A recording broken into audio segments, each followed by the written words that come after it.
Alhamdulillah Rabbil Alameen, as-salatu was-salamu ala Sayyidina Muhammad wa ala alihi wa sahbihi ajma'een. Assalamu alaikum wa rahmatullah. Well, look, thank you very much. Jazakallah khairan for all of you for turning up today and for the invite to your university, Islamic Society. I'm amazed, by the way, that this is a masjid that belongs to the university and it's part of the university campus or property. So it's mashallah, it's great to be amongst you here. And the subject which Brother Ubaid and others have set me is the subject of sacred activism. How do we as Muslims navigate the minefield that is activism? Part of activism is politics.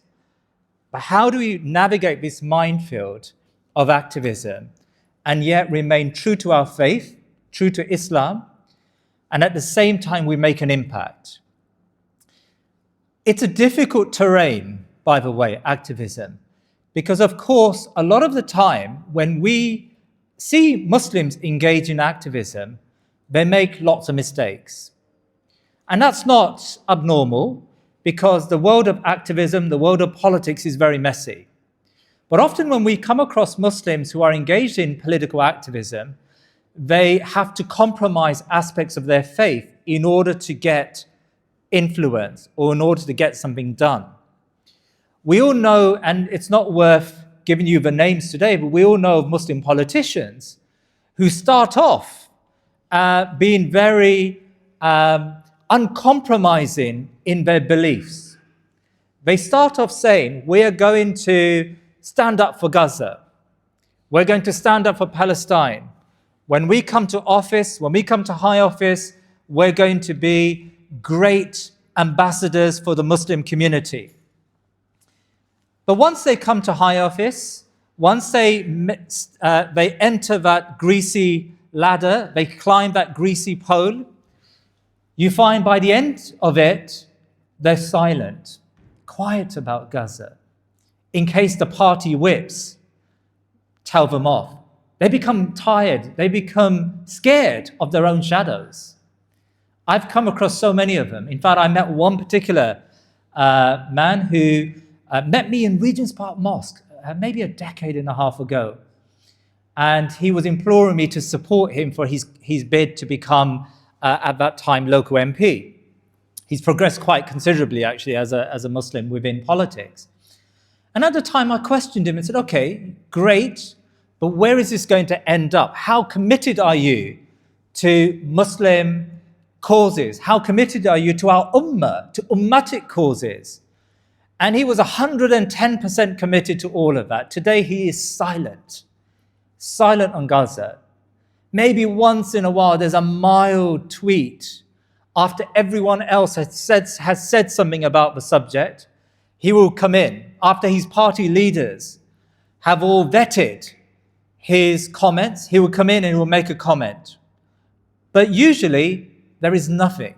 In fact, he's more interested in flying the Ukrainian flag than the Palestinian flag. So we know that when it comes to activism and politics, we have found that our models, those who represent us, have often failed us. But we also know that when you engage in activism, you have to engage with others, inevitably. In order to make an impact, you are going to have to engage with many non-Muslims. And of course, understandably, non-Muslims do not subscribe to our worldview or to our Islam or to our belief system or to our akhlaq, right? And so inevitably there's going to be some form of friction, and I don't mean that in a negative way, but just some sort of friction where you as a believer are now having to enter a space that you may not be so comfortable with. And many Muslims lose their way in that space. And I think we've all seen that, right? Within a period of time, their language does not reflect the prophetic language. Their akhlaq even does not reflect the prophetic akhlaq. And sometimes, just sometimes, they change their entire worldview. So within time, they're no longer echo an Islamic worldview, which they may have been very familiar with from a very young age. But they echo a worldview which is either leftist or rightist. And I'm going to talk about these contentious ideas a bit later on. But they reflect ideologies that are not proportionate or do not reflect or echo Islamic codes or practice. Right? Or they accept ways of thinking which undermine Islam and Muslims. So there's a lot of, it's a dangerous terrain. It's a minefield. So it's not surprising, by the way, but I meet a lot of Muslims, especially young Muslims on campus. It's bad, but it's not surprising when they say to me, I would rather just concentrate on my Islam. You know, I'm going to concentrate on my salah. I'm going to concentrate on my fasting. I'm going to concentrate on perfecting myself. And maybe, just maybe, when I get a bit older, when I'm confident in my deen, then I may sort of dip my toes in activism or dip my toes in some form of politics, right? But until then, I've got to shore up my own iman and myself. And the problem we find, and the problem we found in these last 13 months, is that there are lots and lots of Muslims like this now, who have been affected by what I call the virus of quietism. Yeah, it's a virus because it actually goes against the prophetic sunnah completely, comprehensively, but it exists, especially on campus. I'm overjoyed really coming to Manchester because for the last year I've been hearing good things about Manchester and the university students of Manchester. And I'm hearing from this brother here and this sister here, well, it's not like that in Manchester. They're doing some really amazing work there over on Gaza. But if you go to many of the campuses in London or beyond, you find that our prayer rooms have become caves. They become caves where the Muslim ummah, Muslim community are almost silent over Gaza. The Muslim student population are silent because they're afraid, because they think activism is going to undermine their deen and undermine their Islam. So are you with me with the framing here? I'm just trying to frame where I'm coming from here, right? We have got a problem, and it's quite a big problem in the Muslim community. That's one side. And that's a problem that affects probably you and I in this room more so than others outside, because we are, alhamdulillah, we go to the masjid, we care about our deen, and for all sorts of reasons, maybe some of us have not engaged enough in raising the voices of those beleaguered in Gaza. Then there's another side. You've got Muslims who do engage in politics, and I've spoken a little bit about them, but everything they do is really for their parties. It's for a club that they have formed, which doesn't reflect our ummah's concerns, right? And so they're so wedded to the Labour Party, for example, so wedded to the Conservative Party, that when an issue like Gaza comes along, they've got to filter it within the Labour Party apparatus, right? And they're so far removed from our concerns that when we look at those models of representation, we look at them and say, is this really what we want for ourselves and for our children and for our brothers and our sisters? And so we get quite tired of that type of representation. And I think I've spoken to that a little bit before. My argument is that we've got to formulate a different way of thinking about activism. And that, I think, has to reflect our Islam and what an imam in the States calls sacred activism. The idea that our activism shouldn't be stopped. We shouldn't have this sort of feeling that activism is for the lefts, is for the socialists and not for believers, right? But at the same time, our activism needs to reflect something that we hold dearly within ourselves, and that's our iman. It has to reflect our iman and our deen. Okay? So I just want to set that up as the framing. Are we good so far? You're okay so far? Great. Let me tell you a few words then about the last 13 months. No, in fact, let me tell you about when I was a lad, when I was young. Do you guys say lad here in Manchester? When I was a lad, at around 18 years old, I was sort of making decisions about my life. And I remember I went to one particular event, and there was a speaker talking, and alhamdulillah, the speaker said, look, the speaker was trying to explain Islam to a younger audience, like just trying to set up what Islam is and how the mindset Islam gives a believer. And the speaker talked a lot about the Sahaba, the companions of the Prophet ﷺ. The speaker spoke a lot about sort of the Quranic verses that make us and impact us as believers. And he mentioned one particular verse which stuck with me from the age of 18. He went from Surah Al-Anfal. أعوذ بالله من الشيطان الرجيم. من المؤمنين رجال صدقوا ما عاهدوا الله عليه فمنهم من قضى نحبه ومنهم من ينتظر وما بدلوا تبديلا.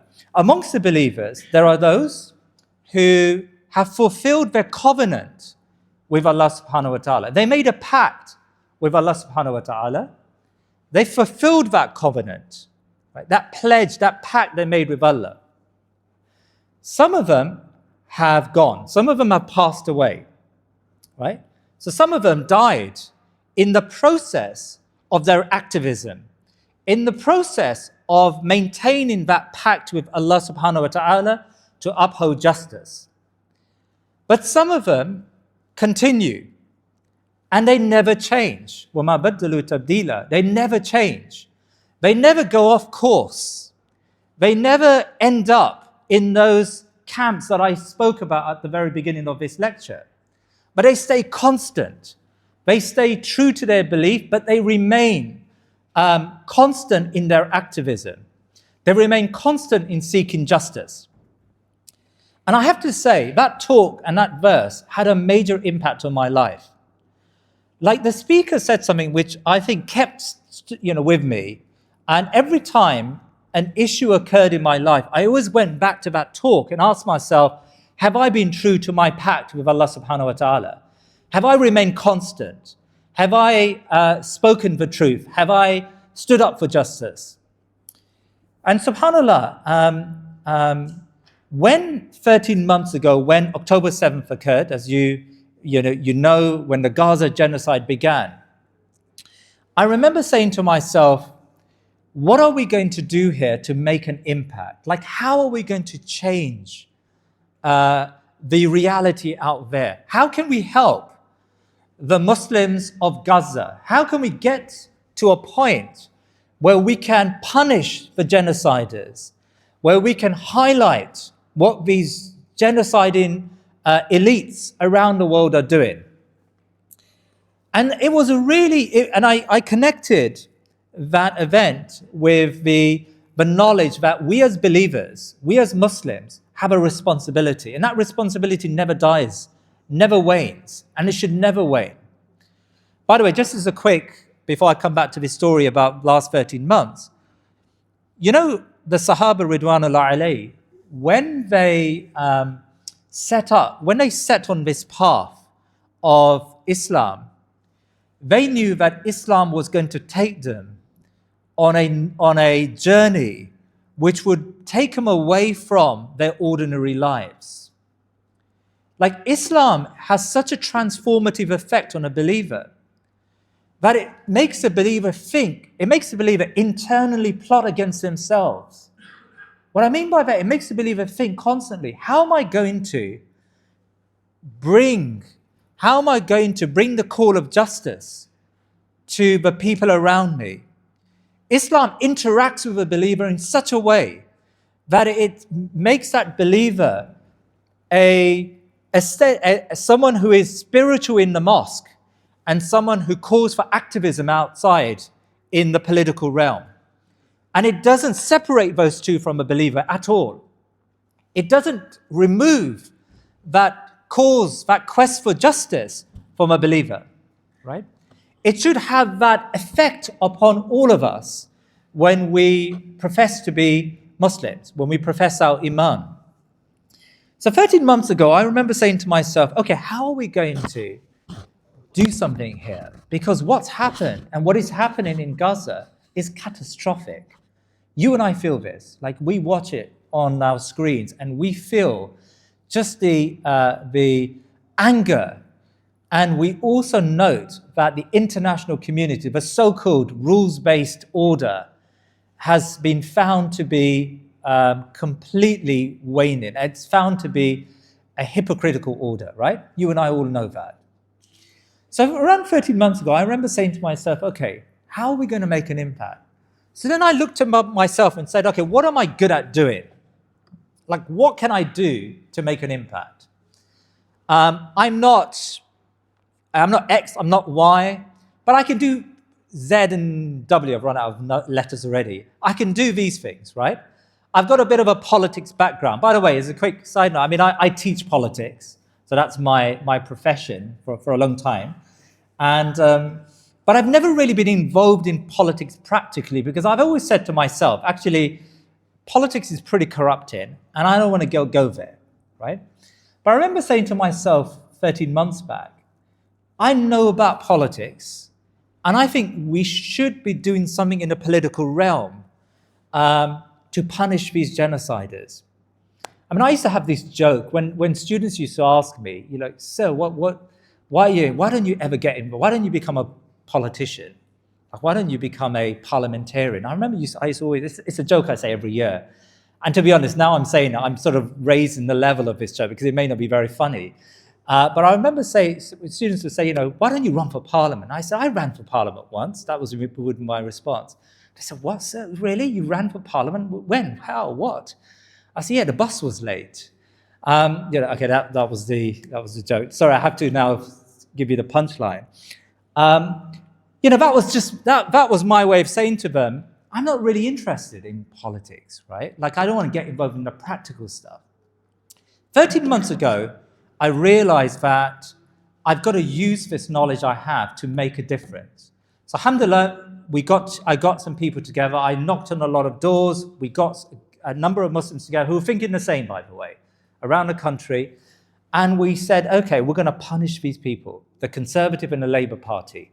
We're going to make them realize that there is a political consequence to accepting and to condoning and to allowing and enabling. By the way, they're not just complicit. You know, there's a guy who I interview on my podcast,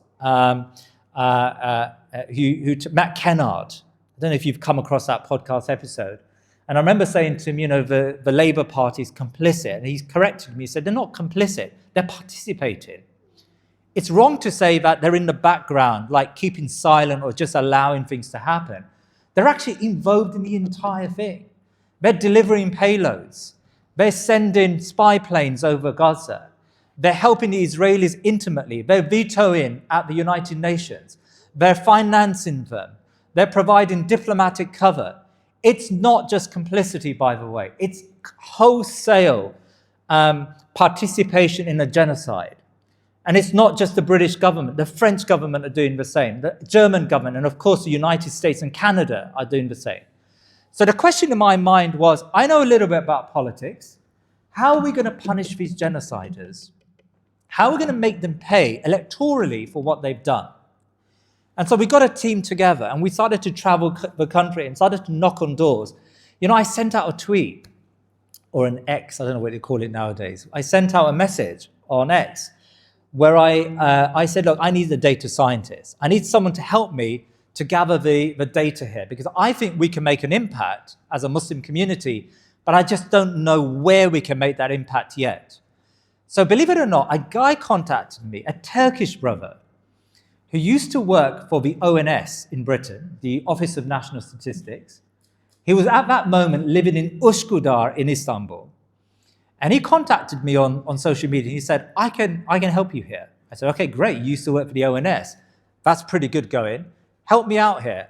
We need to know where the Muslim community can have the biggest impact, right? What we worked out, for the first time, by the way, because no one had ever done this, believe it or not, we as a community in this country have been so wedded to Labour, we've allowed the Labour to just provide us with all of this sort of data in detail.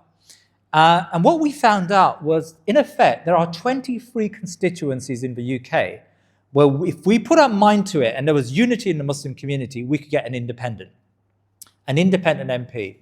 And there are around 70 constituencies in the UK where we hold the balance of power.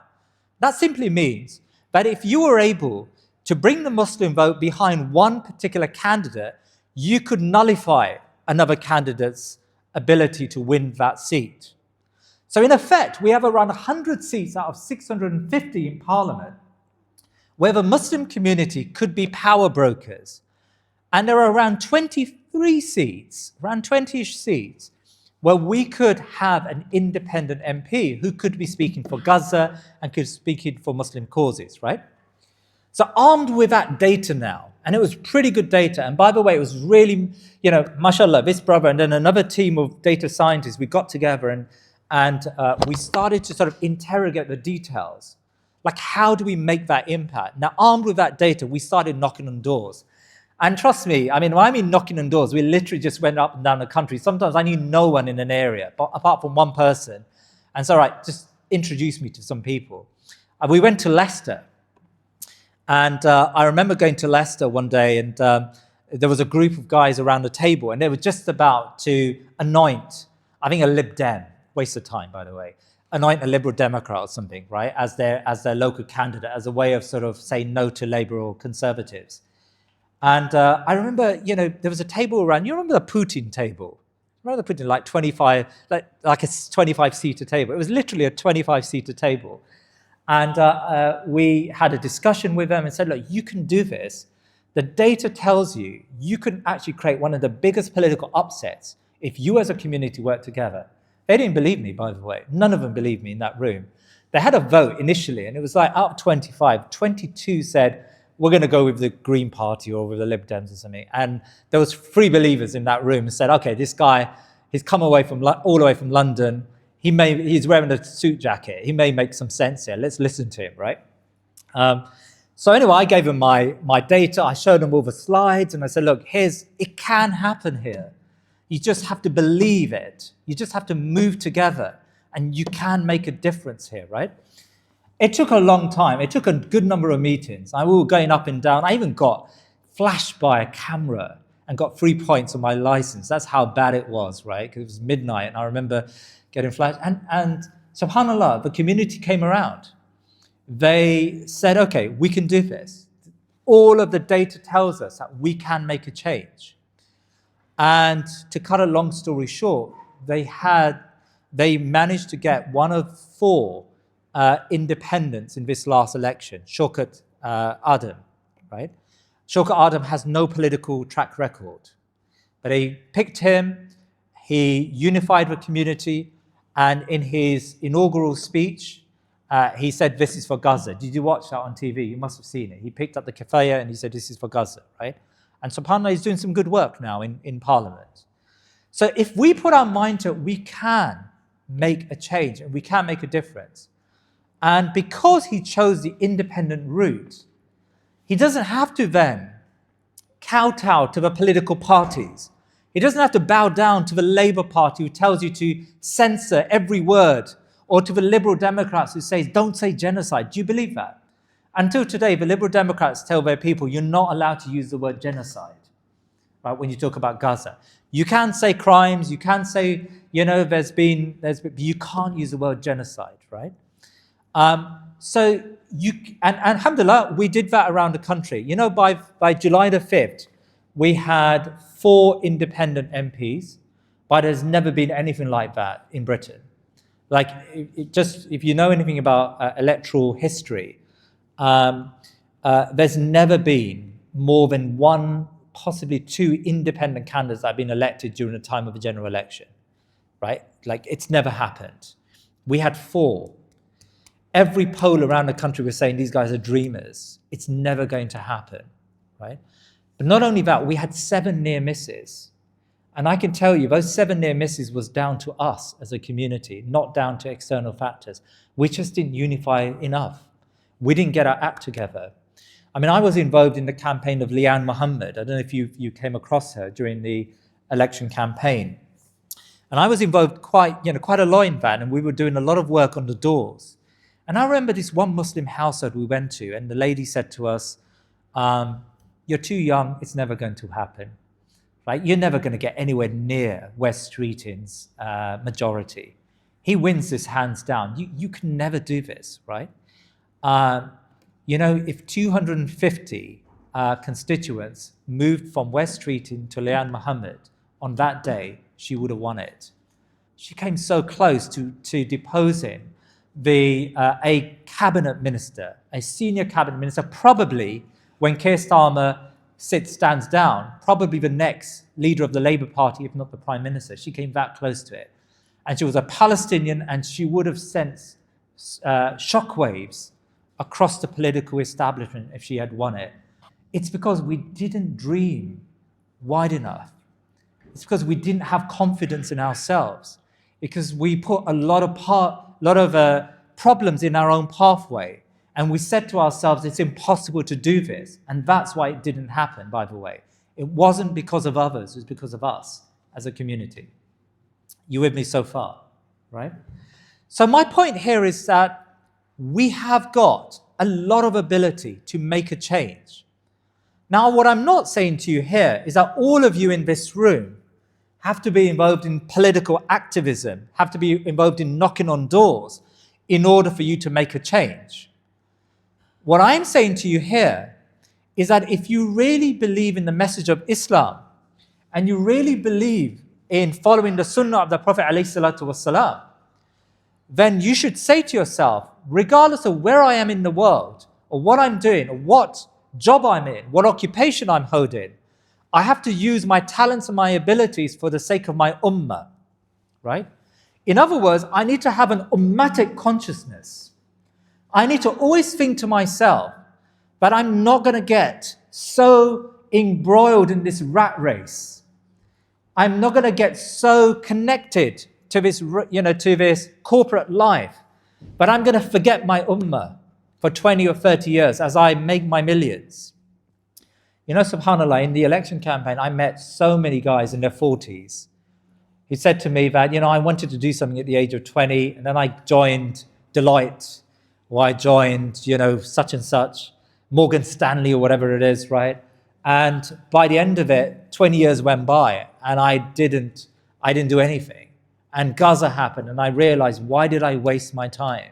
Like, why didn't I use my talents and my abilities properly? Alhamdulillah, they realized, and they decided they're going to make a change. Imagine if they didn't realize. Imagine if they had died in that process. Allah subhanahu wa ta'ala will account us for our lack of ambition, but also our lack of activism, our lack of dealing with and resolving these issues for our ummah, or looking at our ummah and helping them. So the backdrop to all of this is that we all have talents and expertise and abilities, and we have to use those for the sake of our ummah. Yeah? Like, after many of these events, I've given a lot of these at universities, different topics. But alhamdulillah, I find, young Muslims today in particular, they get this more than most demographics in our communities, right? I think there's going to be a generational shift. There's going to be a transformational change, inshallah ta'ala, in these next coming years. Because I can just see it in your faces, and I can see it in all of the young people I speak to. It's just understood now that we are going to have to make a change. Gaza, when it happened, a group of techies, I don't know if that is even the term, a group of tech entrepreneurs got together, and they invited me to a session, right? And subhanAllah, they put up on the board how we're going to use our tech expertise for the sake of Gaza. And subhanAllah, they brainstormed and now started producing apps and started producing ways by which they could utilize their talents for Gaza, right? I remember during the election campaign, I contacted one of them and said, look, we're going and knocking on doors, but at the moment, the only thing that's working are paper-based, like a paper system. Can you create something for us here? And they put their mind to it and said, okay, we're going to create an app for you guys at the doors, right? So there's so much expertise and ability out there. Don't waste it, is my advice to you. And waste is maybe a harsh word, but don't waste it on yourselves. Use it, utilize it for the sake of our ummah. make sure that it's used within this process. The Sahaba were not all the same, by the way. Some Sahaba were not talented in leading, but they were talented in warfare. And some Sahaba were not talented in scholarship, but they were talented in instruction. There are different talents amongst the Sahaba. They weren't all the same, by the way. They weren't uniform, right? Some of them weren't built to be fighters, by the way. Abdullah ibn Mas'ud, they used to say about him that when the wind blew and his khamis would be blown, they would see his thin legs, right? He wasn't built like that, right? He wasn't built to be a fighter. Yet Abdullah ibn Mas'ud, what he has given to this deen is immeasurable, actually, for us as Muslims. So you have to make sure, you have to be completely aware of your position in this sort of schema, this ummatic schema. Now, the brothers asked me to talk a little bit about sacred activism, and I probably spent a long time giving the introduction here, but I want to say that we have to navigate this activism minefield so that we are true to our belief system. I'm going to give you some tips on how we can do that. Fundamentally, it's down to two things, right? Down to two or three things. The first thing I would like to say is that you've got to be confident in your deen. You've got to be confident in your Islam. That doesn't mean you should spend the next 20 years studying Islam before you do anything, because that's a recipe for inactivity. But it does mean that you've got to know what your red lines are. You've got to know what the deen of Allah subhanahu wa ta'ala tells you, right? And that may require study. That may require you to have mentorship, to speak to people who are of ability so that they can help you and guide you, right? So the first thing I would say for sacred activism is be very aware of your Islam and don't compromise your Islam for the sake of pragmatism, for the sake of getting by. And I'm going to go into that maybe in a little bit more detail in the Q&A or later. The second thing I would like to say is you've got to be well aware of what I call Western ideology. Today, in fact, just now, we produced an episode with Ustad Hassan Spiker, who's a really, really interesting guy. It's worth watching it on my podcast, where he talks about modernity and what is modernity and how we as an ummah, we have become so alienated from the political aspects of Islam. We take and borrow from Western ideology because we've never understood Western ideology and what it really is and how that fits in to an Islamic premise. Let me explain this, and I know I've spoken for a long time, but I would like to explain this succinctly. When Imam Ghazali, when he began to interact with the thinkers in his society, he realized that Aristotelian Greek philosophy had taken over the minds not only of the non-Muslims, but even the Muslim scholars, right? So Imam Ghazali, what he decided to do is he decided to study Aristotelian philosophy, the philosophy of Aristotle. In fact, Imam Ghazali got to a point where he had translated Aristotelian philosophy to such a degree that he wrote a book with a preface which stated, this is all kufr, this is all wrong, this is all bad, but I'm going to understand Aristotle. I'm going to understand Aristotle in order to refute it and critique it, right? So he engaged in a study of Aristotelian philosophy. He wrote a book. By the way, later on, the Europeans and the non-Muslims in his society, they were so amazed by how much he understood Aristotle, he became the authority on Aristotle. Like the people around him, they started to go to him to understand Aristotelian philosophy and not the proponents of it, right? Later on, his books were retranslated into European languages, and they conveniently got rid of the preface, the stuff that said this is all nonsense, right? So that, because he got it, he understood it. So he intimately understood foreign ideology in order to critique it and to build a pathway, a space for Islam. I would say the same to you today. We live in a world where the dominant ideologies are not set by our deen, right? Now, this is where the controversial bit comes, and I know it's controversial because I think a lot of Muslims, some Muslims still believe it. We are not leftists, neither are we rightists or we belong to the right. We're not socialists, neither are we conservatives or neoliberals, right? These ideologies are not principled, are not founded and based upon Islam. And if you're going to navigate this minefield of political activism, you've got to know and have this filter that Islam is neither socialism, communism on one side, and neither is Islam conservatism or neoliberalism or liberalism on the other side. That's not Islam, right? These ideologies are not founded upon Islam.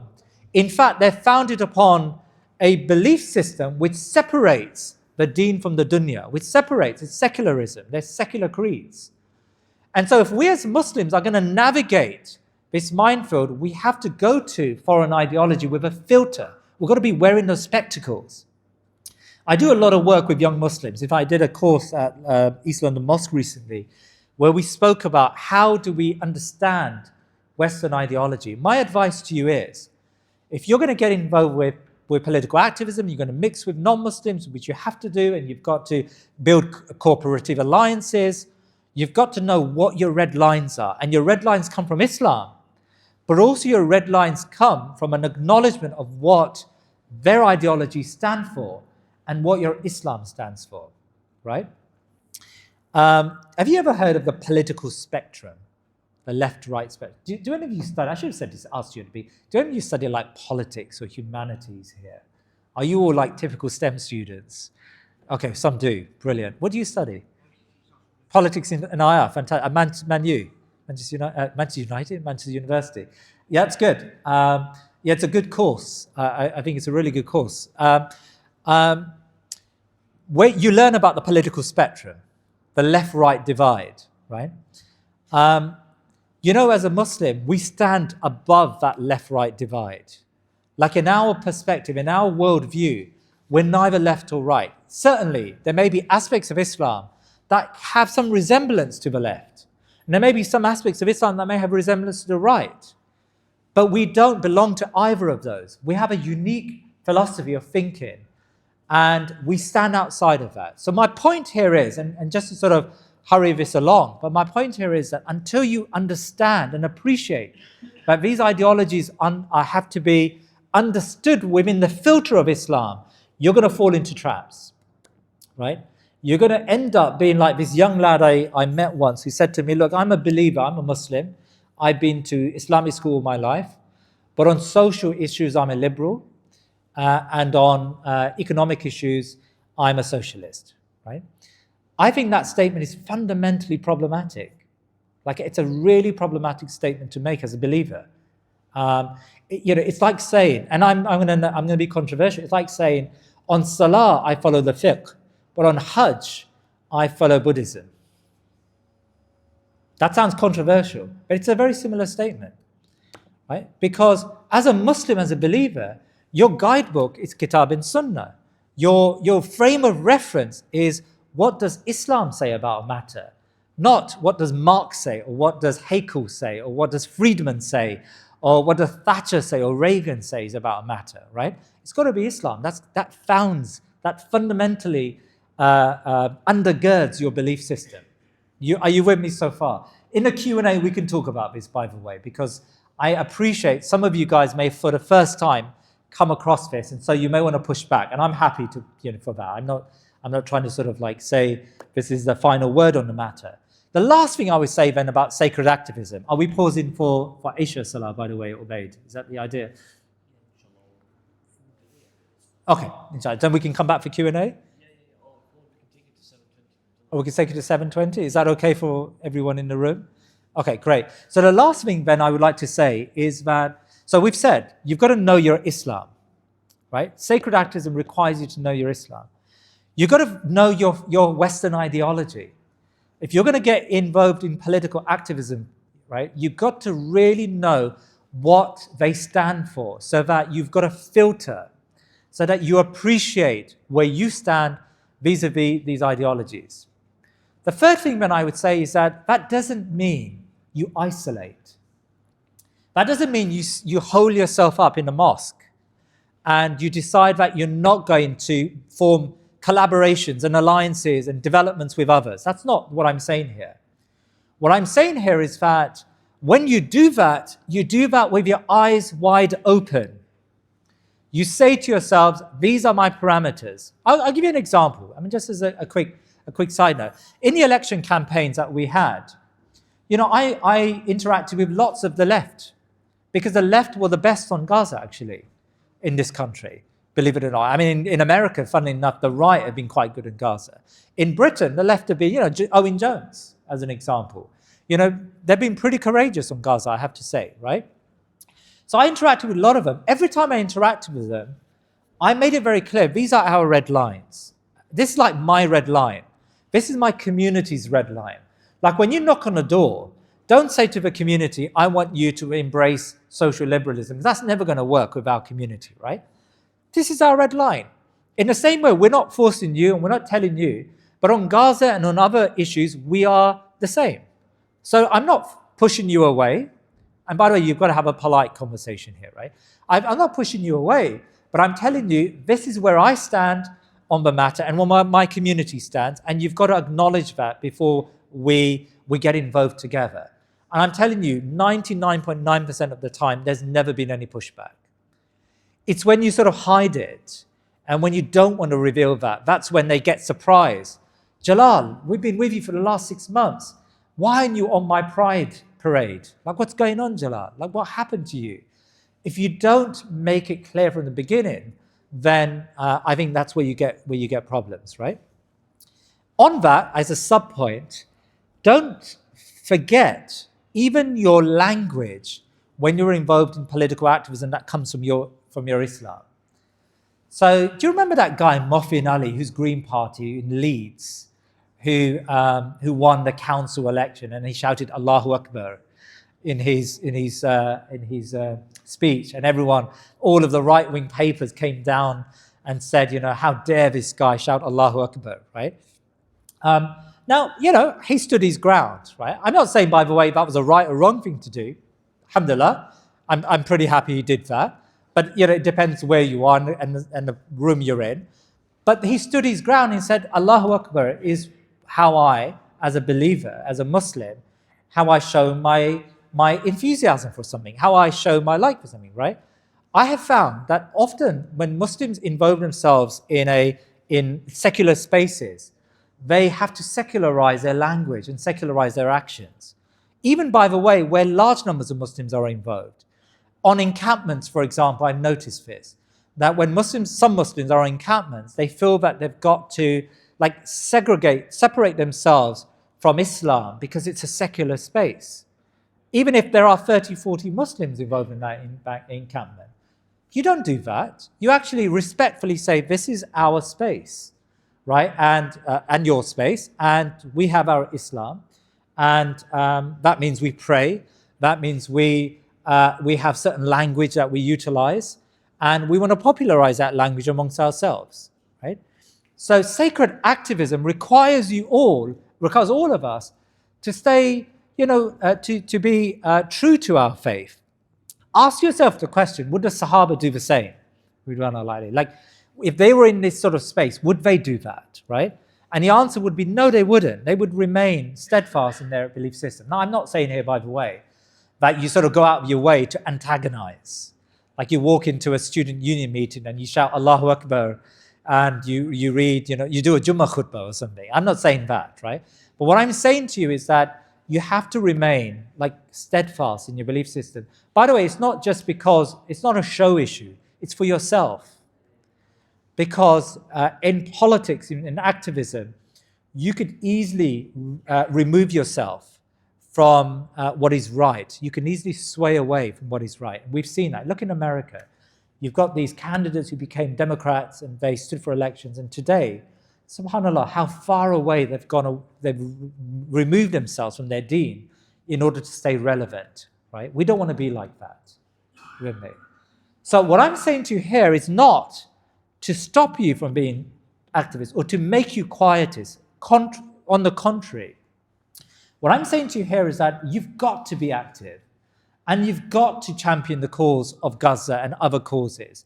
And you've got to make sure that when you are out there in that space, that you remain constant. And if you're unsure about a matter, then you speak to a learned person who can help you, right? I remember a candidate that was running for elections would call me up, not that I'm particularly learned on these matters, but I thought a little bit more about it and would say, look, I've been told to get involved in X and Y. Tell me, should I be doing this, right? That's where we should be, right? Where we're constantly questioning ourselves and questioning our community and questioning the people around us in a pleasant, but in a good way. So I suppose what I want to do now is as we go into Q&A, and subhanAllah, I never wanted to talk this much, and that's like some of you know me from my podcast where I do little talking. By the way, I get this joke all the time, not joke, it's actually a jibe all the time, where they say in real life you talk too much. Like on your podcast, you're quite quiet, like you listen to people, right? I do listen, alhamdulillah, I think I listen, but you talk much more. Like they see this disjoint between the podcast and my public persona. I suppose I didn't want to talk this much, but I wanted to stress to you through this talk that you have to be active. By the way, you're not always going to be right. You're not always going to get it right. Like that's another thing I've got to say to you. You're going to make mistakes. Because that's just the nature of politics and activism. You are going to make mistakes, right? There's no problem there. But don't make those challenges an excuse for not getting involved. I'm telling you, we could have punished the Labour and the Conservative parties much better in this last election if we had put our act together. In this next coming election, 2026 council elections and 2028, 29, general elections, we've got to do better. And we are working, inshallah, to do better in those elections. I'm not saying that's the only thing you do, by the way, but I'm saying that's the realm I know about when it comes to activism, right? We've got to perfect our actions, but at the same time, never hold back. So I hope I've at least stressed to you the importance of activism, the importance of thinking about activism and some of the guardrails that we as believers, as Muslims, have to think about when we get involved in those actions. But I invite you to ask questions, inshallah, before the salah, if that's okay. So if you've got any questions for me, please do raise your hands, and from brothers and sisters, and I'm happy to answer your questions. I think we've got a question here from brother Samtullah. I think.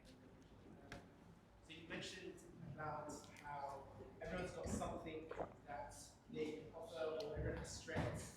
The question is probably multi-level, but how do you figure out what your strength is, number one? And number two is, how do you exercise those strengths in a way that is, like you're doing activism, but staying within the law?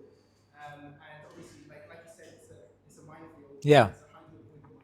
Yeah, it's a good question. And the question first, I remember I used to make a lot of dua to Allah subhanahu wa ta'ala. I used to ask Allah subhanahu wa ta'ala, dua from Quran, guide me to a better guidance and find me people who will help me to achieve something for the ummah and the deen, right? And I think you should make this type of dua all the time. Because you're not going to be able to do it alone, certainly. You're going to have to do with others, right? And you're going to have to ask Allah subhanahu wa ta'ala to find within you that talent so that you can utilize, and everyone has something to offer.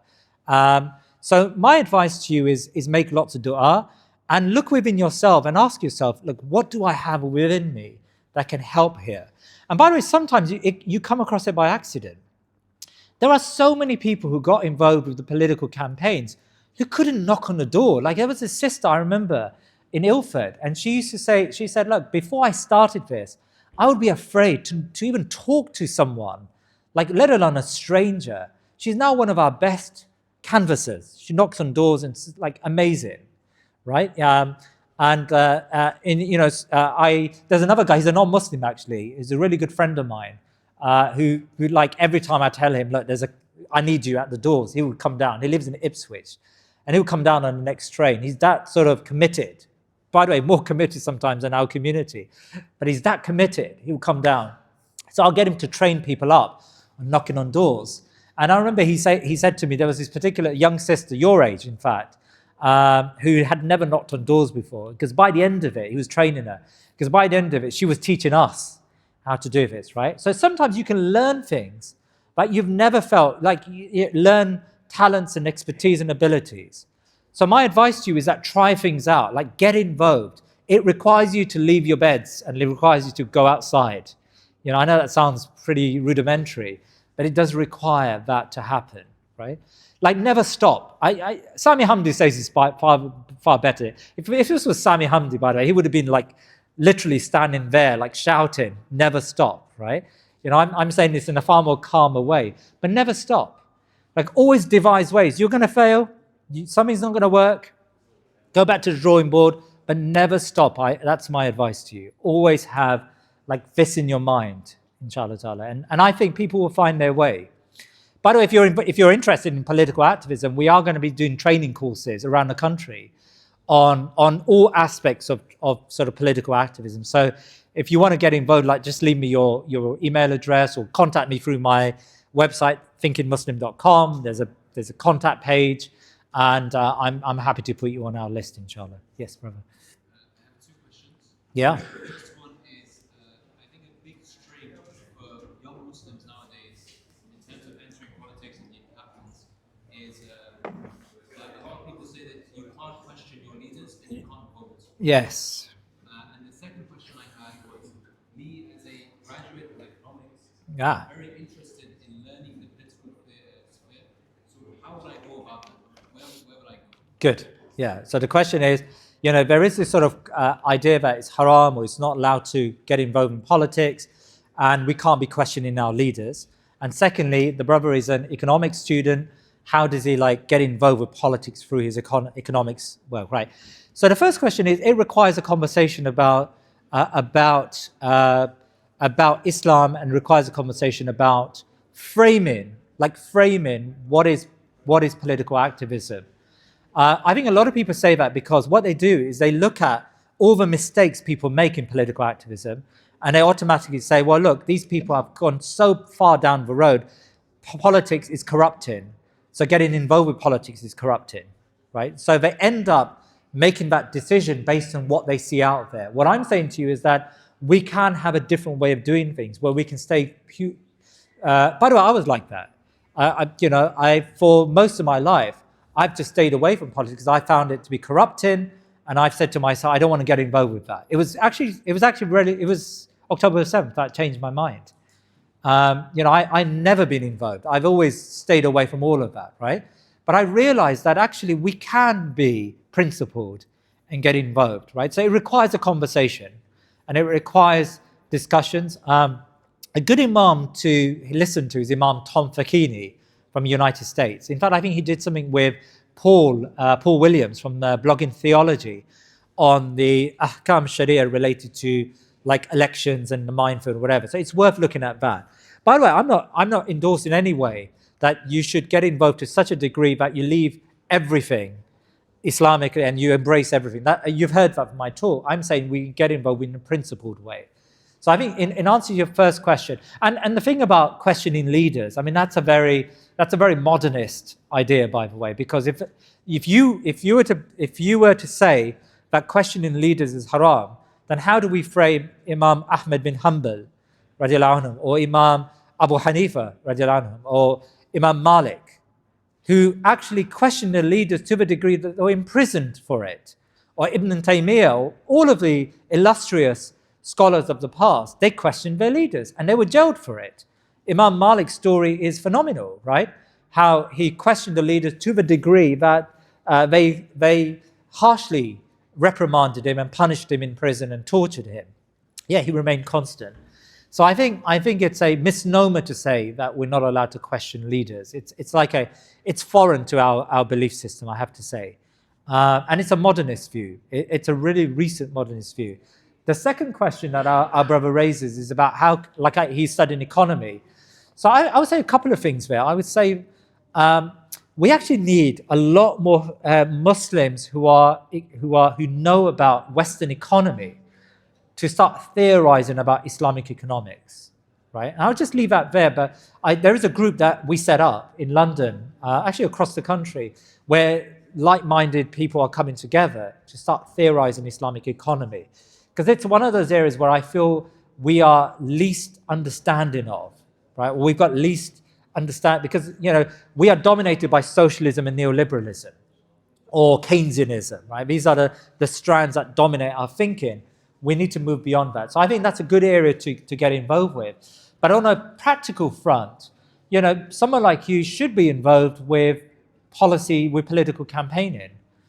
So get involved. Like if you're interested in signing up to these training courses that we're planning to do, please do get involved. We need people to be serious about that. There's enough campaigns across the country we want to run, and professional campaigns. By the way, professional campaigns. If you look at some of the campaigns we ran across the country, even the political parties don't run this level of campaigning. Like I remember, I'll give you an example.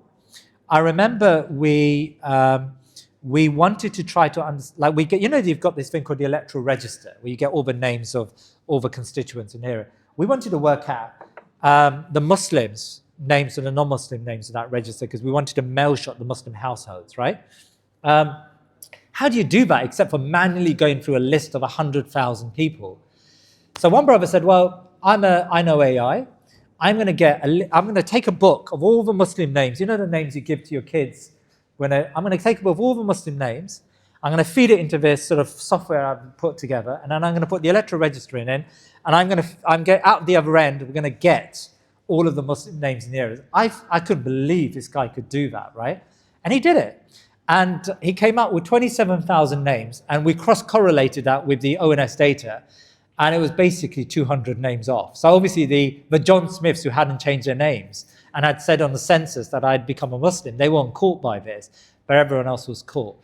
We ran, in so many areas, campaigns that you wouldn't imagine that level of, because we've got young Muslims in particular, who are just thinking about using their expertise for punishing genociders. I think in this room alone, by the way, if I was to tap into the knowledge base in this room, we could run some fantastic campaigns. Yeah, like if I told you some of the stuff, the social media stuff that we ran, some of the these are people voluntarily giving their time up. It was phenomenal. So my point here is that we have the talent and the expertise. We just need the will. And we need to move, inshallah. I hope I've answered your question, sorry. And any questions from sisters? Brother at the back, yeah. Speak up a little bit, sorry. Yeah. Yeah, if there's one or two forms of activism that all of you can get, firstly, you're on university campuses. Don't underestimate how important it is to be vocal about Gaza on university campus, right? Like it is so important because it changes a lot of the mindset of everyone around us. Now, what I mean by that is not necessarily just encampments or giving talks, making sure that you leaflet the campus, making sure you keep Gaza alive, making sure you have innovative campaigns that highlight what's happening in Gaza on campus. Like I would say, all of you should be you should be all working together as a unit to try to find ways to promote the plight of our brothers and sisters in Gaza across campus, right? There's a great group that I was involved with, Muslim Students for Palestine, who I think were excellent in getting campus groups together. We need to do things like that. We need to make sure that on university campuses, we proliferate the Gaza message. And I don't see that happening often enough. I don't know about Manchester, but when I look at university campus in London, there's been a dip after the encampments, and we can't afford, especially at this stage. So, for example, the ICC it released its report and its arrest warrants, right? You should make that an issue on campus. Invite in a speaker, a non-Muslim speaker, invite in. Again, I'm not sure if you are or not, but invite in these people. Like, make it a regular thing. Don't just make it a one-off thing. You know, popularize what's happening in Gaza. So I would say on campus, for you guys, you should be doing that. And secondly, get involved with the political campaigns that are going to happen in the coming years. I mean, there's a lot. We need people, by the way.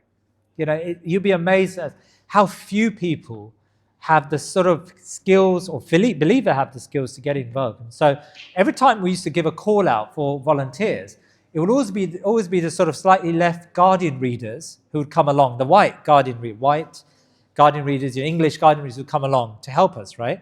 The Muslims were too afraid to do that, or they didn't feel they were equipped to do that, right? We've got to find a way to remove ourselves from this sort of self-imposed malaise that maybe some of our community are in. By the way, I know why it's happened. We've had 20 odd years of the war on terror, and the war on terror has, in particular my generation, has told us that keep your head down, don't speak out, be careful, prevent is going to come down on you. And so we've taught ourselves to self-censor. I think Gaza has blown all of that up in an intellectual way before anyone says, right? Gaza has removed us from that malaise of quietism that has enveloped us. Further questions? Yeah. So this is more related to the general election that just happened. Yeah. One of the viewpoints that some people had, especially amongst Muslim communities that we see here in the north, was that instead of doing that efforts behind independent candidates, it's wiser that we try and make change on the inside. And if the likely government is going to be a Labour government, we try and put candidates within the Labour Party to try and change it from the inside. Yeah. Because the argument was, first of all, what kind of actual meaningful change can we make if you independent? Yeah. Why don't we just do it on the inside? That's number one. That's the first question. Yeah. And secondly, what about the argument that there are candidates who have said things in favour of Gaza, who've spoken up for Gaza, who've stood for the Labour Party?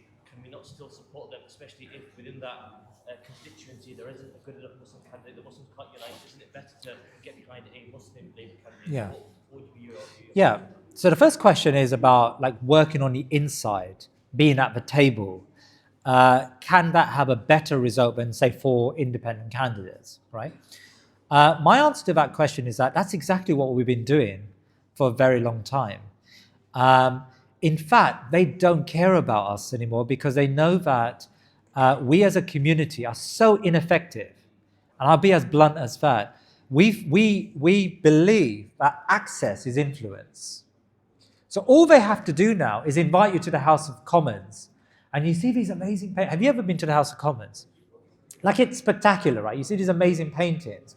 You see the trappings of power, and you think, I've now got access. I've now got influence. Actually, you don't have influence, because when it comes to the crunch matters, they don't listen to you. And the idea that the Labour Party is going to change its behaviour if you just follow the party line a little bit more, it's fairly ridiculous, I have to say. Because those people who claim that, well, what do we say about Keir Starmer in the last month, who said that there is no genocide in Gaza? What do we say about David Lammy, who says the same as a foreign secretary? They are not concerned. In fact, those Labour MPs, like Zara Sultana, who have actually been quite courageous, they've now been thrown out of the parliamentary party. They've been suspended, right? And so we now have this situation where speaking your mind equals being suspended. So you've got to be the most obsequious, the most sort of compliant MP, without naming any local names, in order to stay within the political party. So my feeling is that the party system is corrupting, and the party system is what holds you back, what holds you from speaking your mind. You've got to free yourself from that party system. Now, of course, you may have some odd MPs that remain devout and strong and whatever, but I'm telling you, these parties are now so partisan, they're not even willing to entertain those odd MPs. As you've noticed, 12 MPs were thrown out of the parliamentary party recently, right? So my advice to you is, is think about building your power. I don't mean that in like an antagonistic way.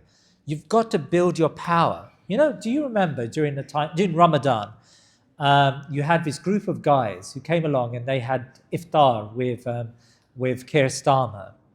And everyone said to him, these guys have said that you can withhold food, shelter, food, clothing, electricity, and yet you are having iftar with them. Like, what is the point of doing that, right? And the response was, we're at the table with them. We're at the iftar table. And by being at the iftar table, they will listen to us. Right? Well, where has that all gone? It's ridiculous. It's not politics, by the way. That's politics as relations. That's what Imam Tom calls biryani politics. As long as they invite you to biryani, then and you have a good meal, that somehow you've achieved something. That's not how you achieve things. You've got to leverage your power as a community. And that requires you to think about not just your electoral power, but it requires you to think about your business power, your monetary power. All of that has to be brought together. And we're not doing that at the moment. And we still believe that some guy saying, inviting you in to the Houses of Parliament and giving you a good meal is somehow a compensation for real influence. It's not real influence. And by the way, even having MPs is not influence. What's the worth having MPs if they don't speak about Gaza and they're silent and they're scared of their own shadows? What's the worth having Shabana Mahmood there, where she's silent on Gaza? Yeah? Okay, she's a justice secretary, mashallah. Silent on Gaza, right? You could hear a pin drop when Gaza is mentioned in her presence. What's the worth having that? That's like weak representation, I would say. Okay. Anyway, I'm ready. If anyone wants to push back on any of this, I'm happy to take that, because I face a lot of it throughout my time. But any further questions? Is it okay to carry on? Yeah. Sisters, do you have any questions on your side? No? Yep, please. So in America, the Democrats knew that the Republic would lose. Yeah. Good. Yeah. If they still pursued the same policy in Israel, Yeah. continued with it, despite knowing that they would lose an election. So, and similarly in the UK, now you've got the Director of Parliament. Yeah. The UK signatory to the ICC. So it looks like the government is supplying weapons to this country who's leaving them out, wanted for crime. Yeah. So the question is, how do these countries, the UK and America, develop foreign policy, decide what's their interest?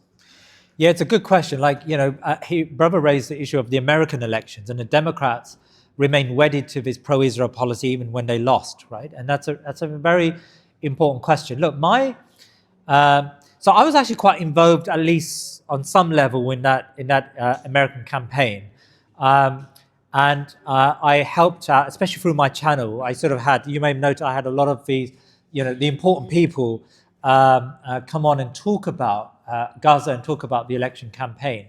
So the idea behind the election campaign was to punish the genociders, right?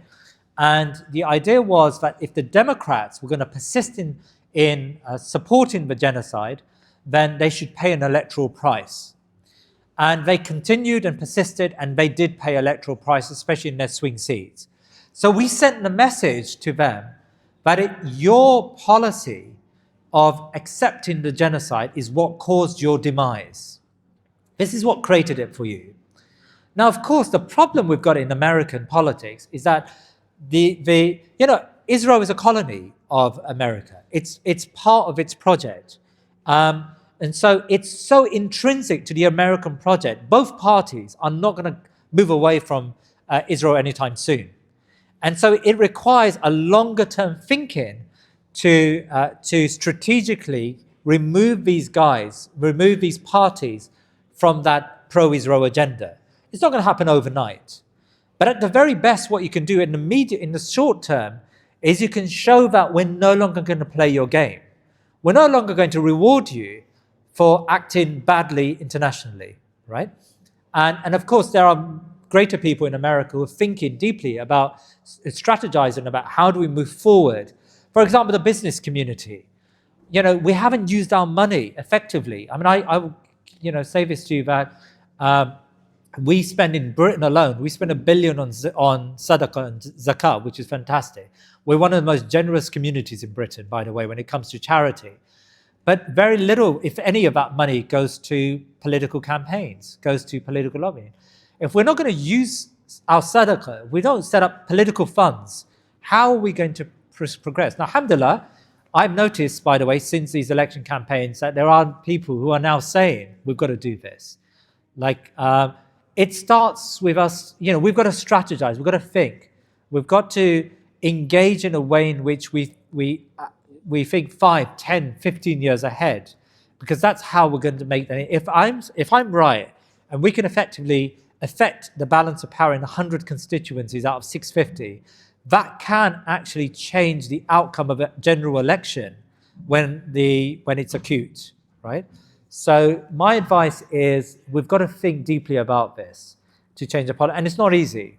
Like, I'm not trying to sell you a quick solution, but it's better to be frank about that and to move in a positive direction than to play the system and to constantly be bitten by them.